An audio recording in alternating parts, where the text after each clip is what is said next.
very excited lang ako na makita ng mga tao yung pelikula. Kasi sobrang ganda naman talaga ng kwento about motherhood nito. Tapos, ang dami ko din natutunan na kahit yung sa character ko si Nara, hindi siya ready, but that doesn't make you a bad person. Ganon. And yung pagiging family din, it's not always by blood. Diba? You choose your family, and that's such a beautiful thing. Yun, yung mga natutunan ko sa movie. So, I'm hoping na ma-appreciate ng mga tao. And yun nasabi ni Ate Vice, mag-enjoy talaga kayo sa pelikula. Kasi lahat ng emotions, mararamdaman nyo. And to feel emotions, it's so nice. Diba?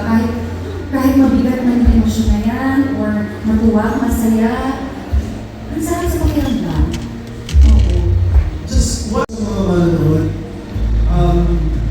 conscious kami how important the tradition of being together sa family during Christmas is.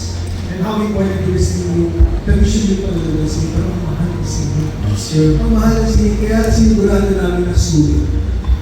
Yung visual spec na kaya nakita nila sa trailer when we open with Mickey Mouse, with all the characters sa Discovery, hindi lang yun yung visual spectacle na yung offer namin sa trailer.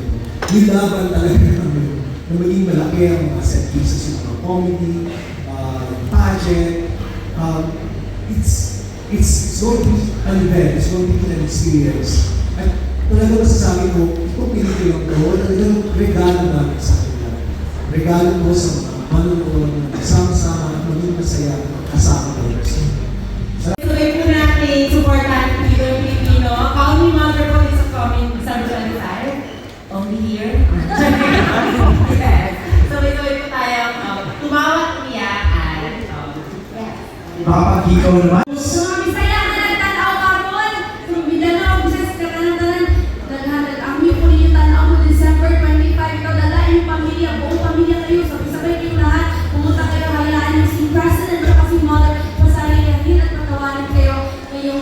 So sana po ay mapastahan natin kayo ng Pasko. Happy po! Thank you, Shubs River! 25, you won't invite the with your family, with your friends, and for sure, mag-enjoy mo kayo. Pangako po namin na araw-araw mo sure parang ang feeling ko talaga na buong Pasko po rin ito. Higit pa kami sa inyong dalawa. Abangan niyo po! Ayan, yung pinakain. Di ba? Okay?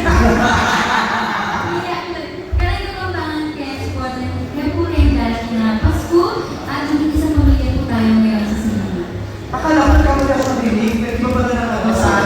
Kapagpakan silang dalawa ni Gwen. Abagay! Pa? Ayun na ba? Nagturo sila na yun. Ayun na! Ang balita na napakagandang pelikula ang ipapalabas mo this December 25. Wow, Be Mother. Thank you so much po sa inyo. Thank you. December 25, Call Me Mother, sabay-sabay tayo. Ako mismo, I'm a fan. And I'm so excited to see on screen what I read. Sa storya, gusto kong mapanood ang visual storytelling, emotional storytelling. I know it's going to be good and lots of surprises. Diba? Ano to, roller coaster. Parang ride sa Disneyland. And thank you so much, Vice and Greg, for having me. Ako maraming salamat po. Breadwinner pa lang po. Pangarap na namin kayo kasama sa breadwinner pa lang. Kaya lang may ginagawa na siyang movie doon. Isang taho. Isang taho. Kaya saka lang sa kasosyal yung Sandra Romeo sa Pilipinas. Yes! Ay, ano nga, sabi mo kaagad, masungit na social. Oo. Dito ako hirap na hirap kasi mabait yung social. Ayun! Ang description ay approachable, gentle.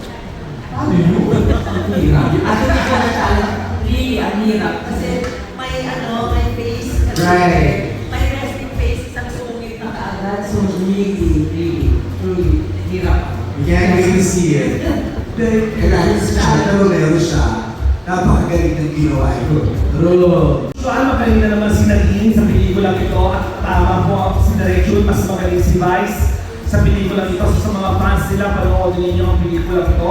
Yung batang ito, si Lucas Andalio, nagjujo kami sa set na parang seryoso kami, pipili kami pag hindi siya nanalo best shot. Ay! Kamu! Ayun na! Oo. No pressure, anak. Thanks for opportunity. Salamat, Vice. Of course, sa idea first, lalong-lalo na finally, nakapagtrabaho na ulit kami ni Vice after so many years.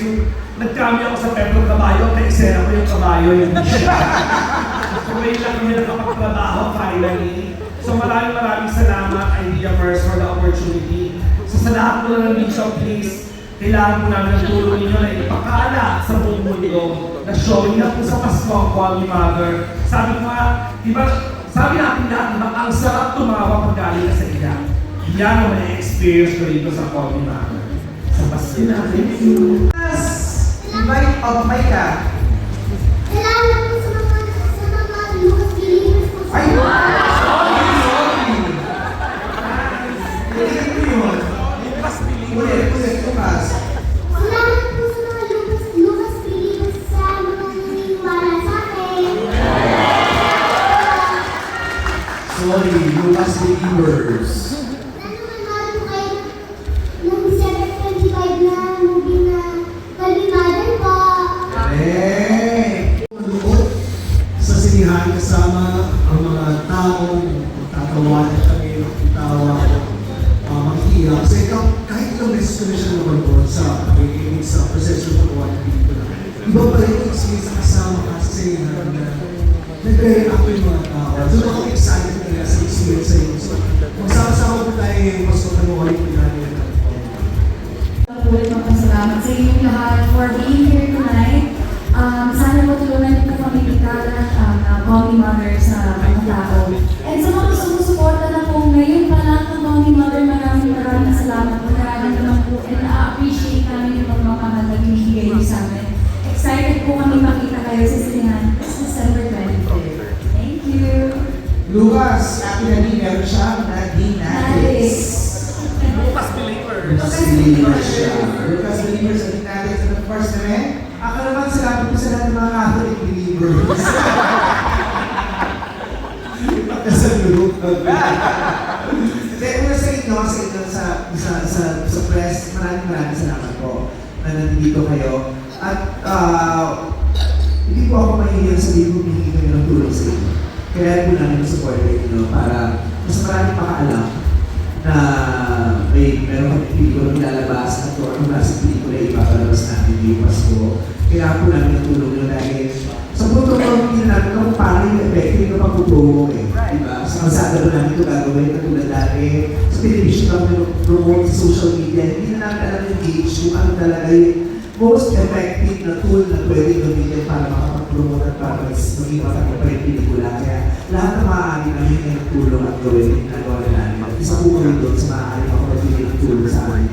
Please, tulungan niyo kami para mas marami makapanood itong magandang obra ginawa ni Direk June Nana. At maraming matawa ngayong Pasko, maraming lumilayaw ngayong Pasko, at maraming tulong din po ito sa kumpanya namin. Kaya, humihingi po kami ng tulong sa inyo. At ngayon din gusto kong magpasalamat sa lahat ng kasama namin dito sa pelikula, sa lahat ng cast, kay Miss Carmi, kay Miss Chanda, dito sa anak namin na si Lucas. Nakalimutan kong sabihin ko nung tinanong ni MJ nila kung ano yung gusto namin, kung ano yung gusto kong papanood nila. Gusto kong papanood na si Lucas. Napakagaling niya dito. Napakagaling yung bata.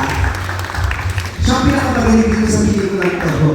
Kaya sa gusto kong papanood nyo, madiscover nyo yung talento ni Lucas at gusto ko sana maalala nyo yung pangalan ng Lucas Natalio kasi siya yung future ng Philippine show business.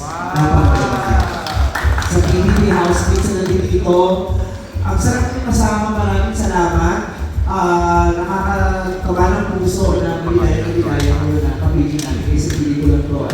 Salamat rin. Ang dami nilang ginagawa, ang dami nilang trabaho, ang dami nilang racket. Pero pinipilit nyo talagang maitawid yung pagsasama-sama natin. Maraming salamat sa inyo. Maraming salamat Direk June. Thank you very much. Kaya, ayun po, December 25, ipapalabas na po ito ang panibagong obra ng Direk June Nana and the Breadwinchers. Call Me Mother. Ito po yung unang pagsasama namin ni Nadine bilang pareho kami dito sa pelikulang ito. Kung gusto niyo makakita ng masayang puksaan ng dalawang ina, eto na po yun. Masaya, nakakaiyak, nakakatouch ng puso, pero sa dulo, masaya pa rin kayo, tatawa at mag-ano pakiramdam. Call Me Mother, December 25. For our on-ground tour, makita-kita po tayo sa kumiki ng ilang tour. Ingat, oo, kumiki ng The Shining Mother, The Bright Mother, kumiki ng ilang tour. December 5, sa Nueva Ecija, nandiyan po ako. December 6 sa Las Piñas, December 10 sa Pampanga, December 14 sa Iloilo, December 16 sa Pasig, December 19, dyan po magaganap ang medyo magandang Festival Parade, December 22 sa Marikina.